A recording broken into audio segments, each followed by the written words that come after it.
Our next guest is facing Frankie Edgar at Tough 22 finale. An excellent hunter. We're convinced he could be the modern day Rambo.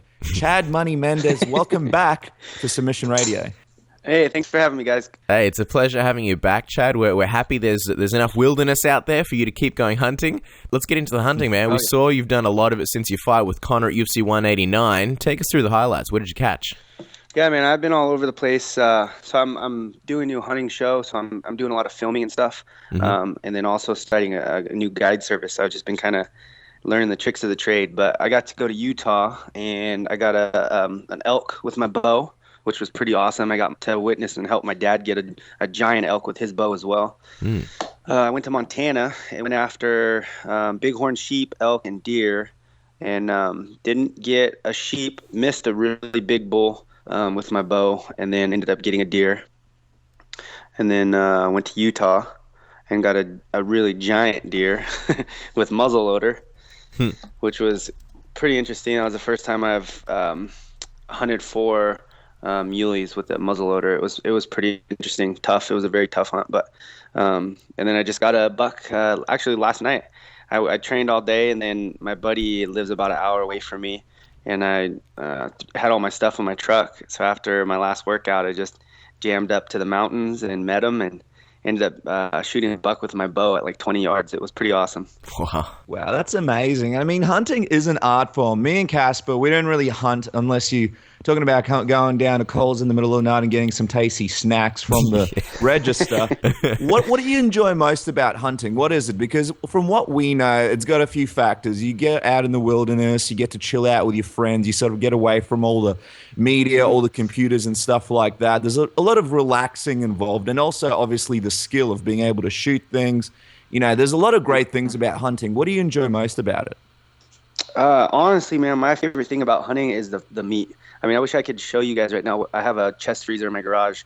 It's probably about, I don't know, 6 feet long, full of all kinds of different types of meat. I have, wild turkey, wild pig, red stag from New Zealand that I went to in April, fallow deer from New Zealand. I got, deer from different parts of the world, different species of deer, elk, antelope. And so that's my favorite thing. I'm a huge cook.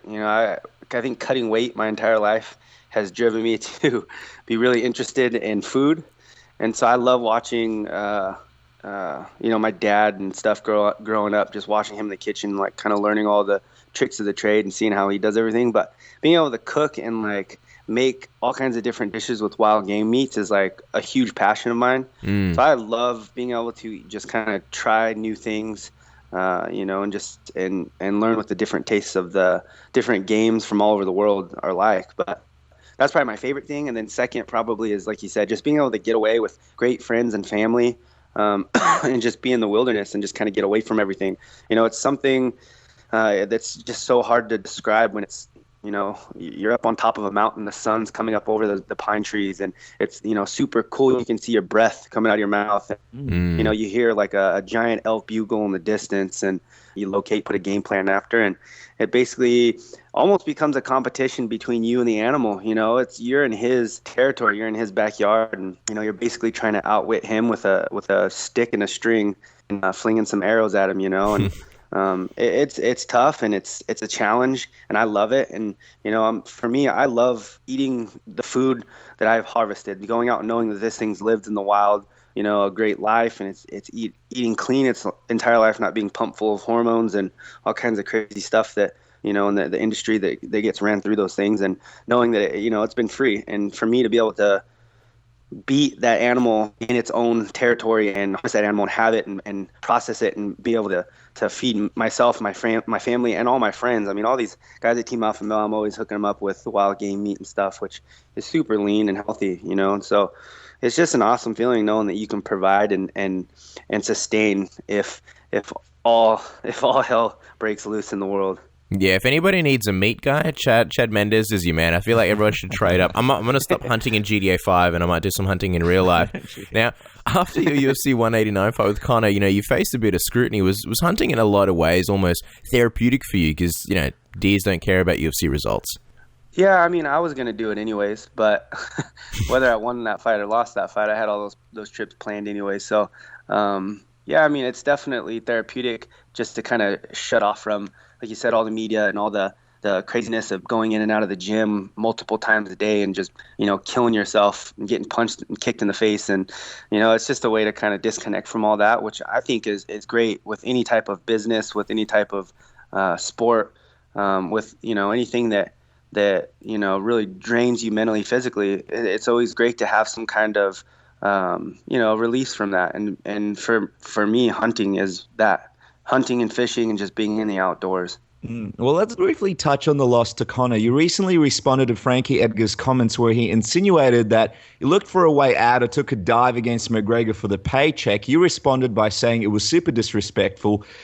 The fact that some people thought that about the fight, was that one of the toughest aspects of the loss that you had to deal with? I mean, that's one. I mean, yeah, it's frustrating. Like, reading comments and just people, hearing people say, that I got paid off or that I took a dive, and it's like, come on, dude, this isn't boxing. This isn't boxing in the '80s. This is, MMA. This is how I make my money. This is, what I live for. And there's no amount of money in this world that's going to be able to pay me off, especially taking a dive against a guy like Conor McGregor. You know what I mean? There's no way. And it's just frustrating to hear people say that, but everyone has their own opinion, and these guys aren't the ones that are getting in there and fighting the octagon, so they'll never ever understand or know what the hell we go through. And so of course everyone's a big macho man behind the computer screen typing whatever they want with no consequences. So yeah, I mean, I understand that.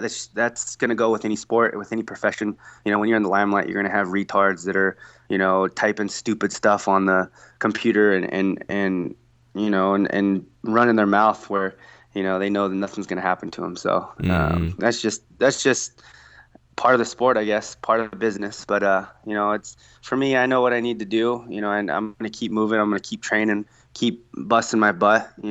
It's always tough taking fights, short notice. There's guys that have done it and succeeded and won, and there's guys that get their butts kicked. But that's all part of it as well. This is a very short-lived sport for us. I mean, we don't get to do this for long periods of time throughout our life. I mean, 35, 40 years old is pretty max for most MMA fighters. And, when you get offered a fight like that, you don't turn it down. And, yeah, obviously the money was great, but, put the money aside. It's like, what if I would have went out there and knocked him out with an overhand right in the first round, and I'm the interim title, you know what I mean? So it's like there's huge risk for reward. And that's just the chance that I was willing to take. It obviously didn't go in my favor, but, there's nothing I can do about it now other than control what I can. And that's my training, and my determination and drive forward. And that's what I'm going to keep doing with Frankie. He's the type of guy that has been in the sport for a long time. He's a guy that's fought and been the champion at 55s, come down to 45s. And, he's going to learn what power, speed, and athleticism feels like on December 11th. I'll tell you that. We'll talk about the Frankie fight in just a second. I've just got a couple more questions just in regard to UFC 189, where you hit McGregor with some good shots, and you were looking to dominate him early in that fight. What was going through your head when he escaped from the guillotine, and how long had exhaustion set in before that point in the fight? I mean, after the first scramble in the first round, I mean, I was feeling it.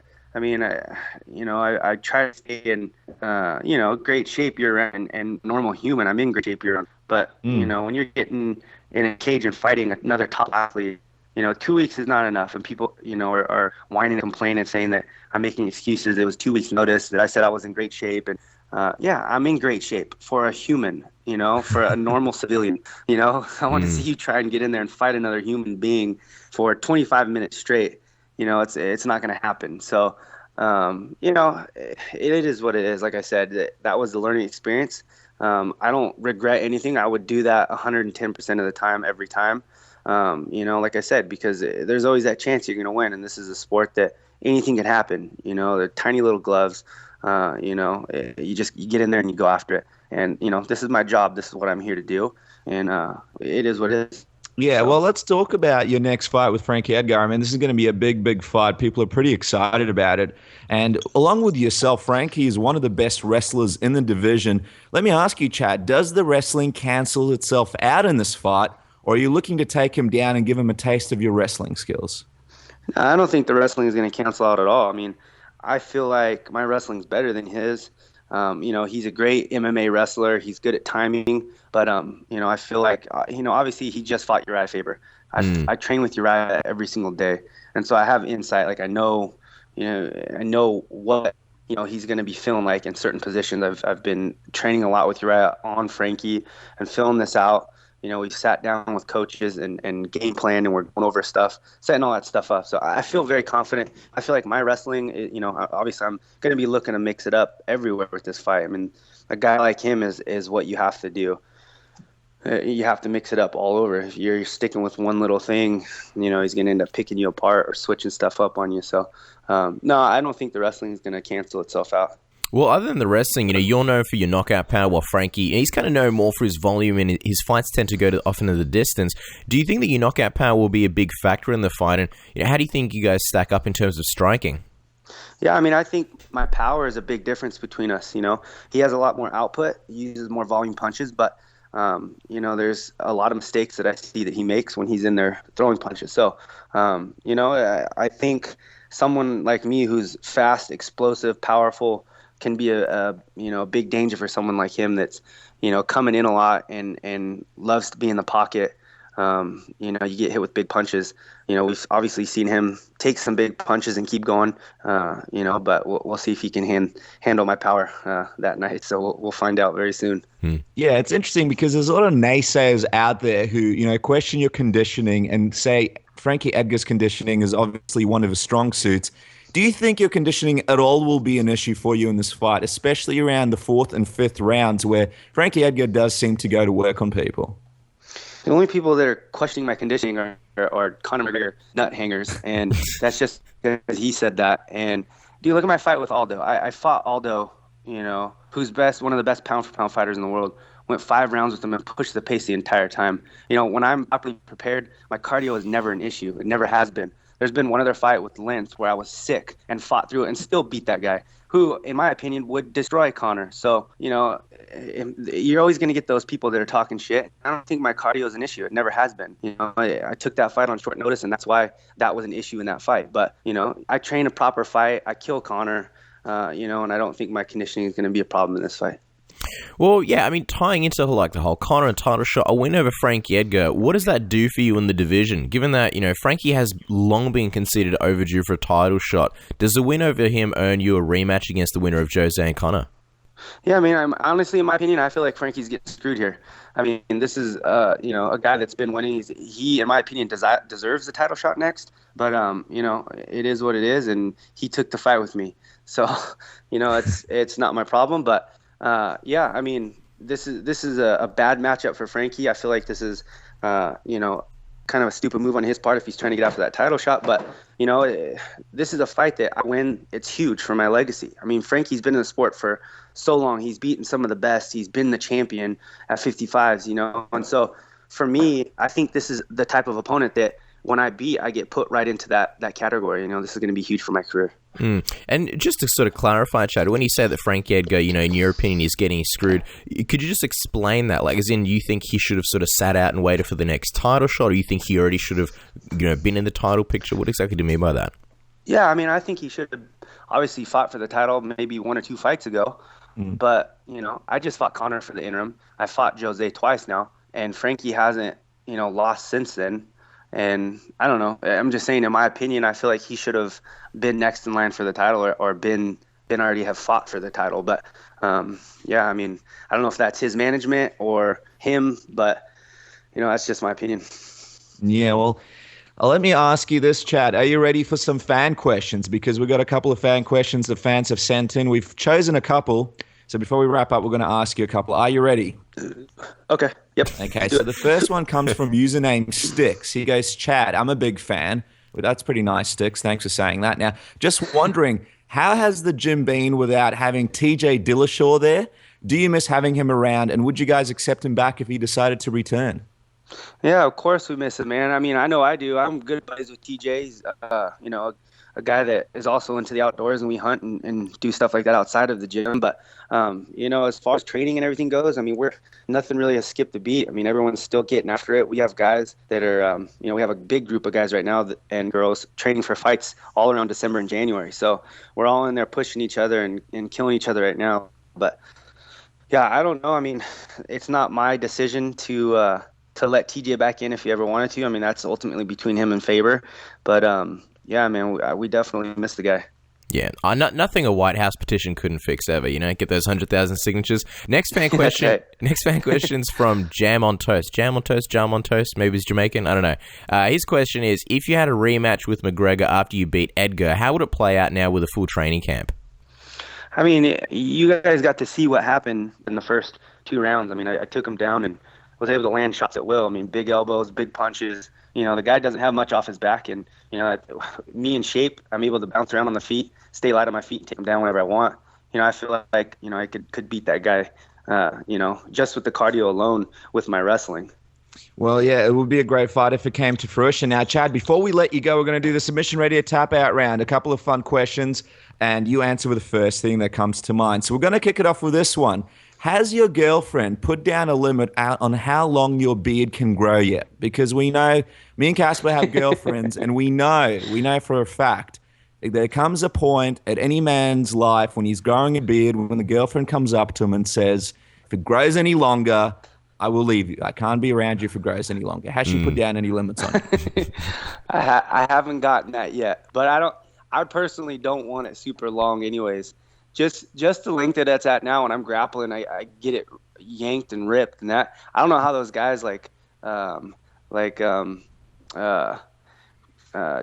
or any of those guys that have the super long beard. How do they train like grapple and stuff? I don't know how that's not getting chunks ripped out on the daily. Yeah, Kit Dale had that. It's the price you pay for having a sweet beard. Yeah. Now, what's a crazy story, Chad, that you can share from the Benavidez wedding weekend? Do you guys get to see any of the videos or pictures from that, by the way? Sort of like a couple of pictures, but they were like really nice. I think it was Esther Lynn taking photos. We didn't see any of the crazy videos, so we'll take the craziest story, please.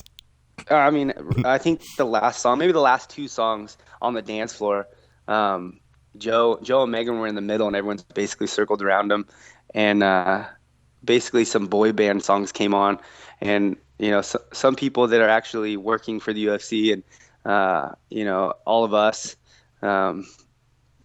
shirts came off because it's an alpha male ritual. Of course. You can't have a wedding with no shirts off. And we instantly turned into a boy band and started singing all the words, everybody. So it's pretty funny. Wow. Now, Chad, what about this one? Do real hunting skills cross over to the Big Buck Hunter arcade game? Oh, yeah. Dude, that's actually, Okay. I don't play a lot of video games, but anytime I see that, like at a restaurant or a bar or anything like that, I will spend my life savings on that. And that is one thing that my girlfriend has to like pull me away from, that I can't just like turn down. Like I can't stop until I like beat the game. And there's been times where I'm like in a bar and I've had like 2 or 3 beers and I'm sitting there for like 3 hours and everybody else is like mingling and like talking and I'm just by myself, and like I'd miss or something and be like, damn it, and just like screaming at the top of my lungs in the bar. And that's when people have to come over there and tap me on the back and say, it's okay, buddy, it's time to go. Yeah, it's probably the people closing up the actual bar. Like, we need to go home. Please leave. So, well, here's a question. In the arcade game, there's lots of bikini-clad women. Does real hunting need more bikini-clad women, in your opinion? Oh, I mean, you can never have enough bikini-clad women in anything. I personally believe. Yeah, well, we'll CGI some bikini-clad women into this interview later as well, so they need to be everywhere. Now, what has been the funniest troll message on social media that you've received from like an Irish Conor McGregor fan who wasn't a big fan of Chad Mendes? Dude, honestly, I mean, they all say the same thing. They all call me Mini Mendes, which, that doesn't even offend me at all, but for whatever reason, they all think that it does. So they think that's hilarious. And then, I mean, what's funny, like Joseph Benavidez, like some of the guys on the team all call me Mini. Like it's not, I don't understand. Like these guys all think that's, pissing me off. I'm so mad. He called me Mini Mendes. But, I mean, they all just call me Mini Mendes and then put the little, tear face laughing emoji. Yeah. Yeah. That's pretty much it. Yeah, well, I mean, it's almost like your nickname. Everyone at Team Alpha Male is calling you. It's like a term of endearment these days. It's not even really an insult. Yeah. Chad, are you a big Star Wars guy? Or a Star Wars guy at all? Nah. You haven't Unfortunately, no. So you haven't seen the trailer? You don't have a Luke Skywalker theory by any chance? I don't. Sorry, my friends. All right, well, that's all right. We're deeply offended, but we'll get over it. We'll skip to a more relevant question there. What are your thoughts on McGregor's coaching style on Ultimate Fighter? Sorry, phone cut out. What was that? What were your thoughts on Conor McGregor's coaching style on Ultimate Fighter? Everyone's got an opinion these days. Just wanted to get yours. I mean, the guy is super competitive. You can tell that. I feel like it looked like he cared more about himself and was kind of just more pissed off at everybody. But some of the best teams in the world have coaches that talk down to him and yell at him, and those are the ones that do great. So I don't know. It's not necessarily my style of coaching, but if it works, it works. It's like the Submission Radio marketing team. They do as they're told. But let's talk about a movie adaptation of your life, Chad. Who plays yourself, your girlfriend, and Conor McGregor in a big Hollywood blockbuster movie adaptation of your life? Oh, wow. Shit, I don't even know, dude. Let's go through this person by person. Let's pick yourself first. Chad Mendes. What I don't know, Casper, what do you think? Who could play Chad? Maybe, I don't know, maybe Tom Hardy. He's short, he's pretty big, got Dude, big traps. That's so funny because my girlfriend, actually, that's her like celebrity crush. And she's like, you guys look a lot alike. It's a good thing. So yeah, we'll go with that. All right, let's lock him in. All right, I'll take that. And he can fight as well because he was in the Warriors. Yeah. So, all right, so that works. Like, we wouldn't need to spend much money on training him. So he's locked in. Now, your girlfriend. Your girlfriend can't play your girlfriend in the movie, unfortunately. There's rules against that in this game. So you got to choose someone to play your girlfriend. Who would it be, Chad? Probably J-Lo. Not Jennifer Lawrence, not J-Lo from the block. Okay, Jennifer Lawrence. I was going to say, we'll go with that. I'm pretty sure we saw your girlfriend in UFC Embedded, and I didn't remember her being Latina. So yeah, Jennifer Lawrence. No, yeah. That makes sense. All right, and finally, she's a white girl. Last of all, who's playing Conor McGregor in this big Hollywood movie adaptation? Probably, you guys know Screech from Saved by the Bell? Yep. The guy who had the threesome and it went viral. Nice. Yeah, I would have to say probably Screech. All right. I'll tell you what, I would pay good money to watch that movie. Tom Hardy, Jennifer Lawrence, and Screech, and the Chad Mendes adaptation of your life. I mean, how much better can it get? Now, Chad, before we let you go, finally, give us a prediction. Hey, being Frankie Edgar at the tough finale, what's your prediction? With everything going accordingly and in my favor, I'm seeing a big knockout, man. Big knockout coming up. All right, guys. Well, the knockout's happening December 12th at the Tough 22 finale. Chad Mendes takes on Frankie Edgar. It's, of course, going to be on the December 13th here in Australia because of the time difference. And don't forget to follow Chad Mendes on Twitter at Chad Mendes. And as always, thanks so much for coming back on the show, Chad. It's always a pleasure chatting to you. Awesome. Thank you guys so much. I'll talk to you soon, I'm sure.